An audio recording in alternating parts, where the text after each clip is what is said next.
ಒಂದು funny question ಇದು. ಅನ್ನ ಮಾಡದಿರೋ ಅಕ್ಕಿ ಯಾವುದು? ಅಡ ಇರೋಣ ಒಂದೇ ನಿಮಿಷ ಪ್ಲೀಸ್. ಹಾಯ್ ಹಲೋ ಕರ್ನಾಟಕ, ನಮಸ್ಕಾರ. ಏನ್ ಸಮಾಚಾರ? ಮತ್ತೆ ಬಂದಿದ್ದೀನಿ. ಸೊ ಯಾರ ಜೊತೆಗೆ? ನಮ್ಮ ವಿಧವಾದ ರೀತಿಯ ಫುಡ್ ಗಳನ್ನ ಮಾಡಿ ನಮ್ಮ ಕರ್ನಾಟಕದ ಜನತೆಗೆ ಉಣಬಡಿಸ್ತಾ ಇರುವಂತಹ ನಮ್ಮ ಪ್ರಭು ಶೆಟ್ಟಿ ಫುಡ್ ಅವರು ನಮ್ ಜೊತೆಗಿದ್ದಾರೆ. Hi bro. ಚೆನ್ನಾಗಿದ್ದೀರಾ? ಚೆನ್ನಾಗಿದ್ದೀಯಪ್ಪ. Welcome to my channel. Thank you. So ಏನಪ್ಪಾ ಅಂದ್ರೆ ಕ್ವಶನ್, ಒಂದು ಫನ್ನಿ ಕ್ವಶನ್ ಇದು. ಅನ್ನ ಮಾಡದಿರೋ ಅಕ್ಕಿ ಯಾವ್ದು?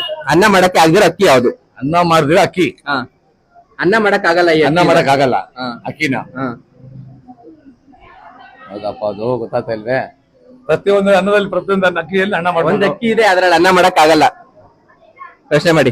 ಅದು ಆಲ್ಮೋಸ್ಟ್ ಮನೆ ಅಡುಗೆ ಮನೇಲಿ ಇರುತ್ತೆ ಅದನ್ನು. ಅಡಿಗೆ ಮಾಡಿರುತ್ತೆ. ಹೌದೌದು. ಅವಲಕ್ಕಿ ಅಲ್ಲ ಅಲ್ಲ, ಅವಲಕ್ಕಿ ಅಲ್ಲ. ನೀವ್ ಹೇಳ್ಬಾರ್ದು, ಆ ಕಡೆ ಈ ಕಡೆ ಇರೋರು. ಅವಲಕ್ಕಿ ಅಲ್ಲ ಅಲ್ಲ. ಅಂದ್ರೆ ಅದು ಮಸಾಲಾ ಐಟಮ್ ಅಲ್ಲಿ ಇರುತ್ತೆ. ನಿಮ್ಗೆ ನೀವೆಲ್ರು ಕಮೆಂಟ್ ಮಾಡಿ ಅನ್ನ ಮಾಡಕ್ ಆಗದಿರೋ ಅಕ್ಕಿ ಯಾವ್ದು ಅಂತ. So thank you so much.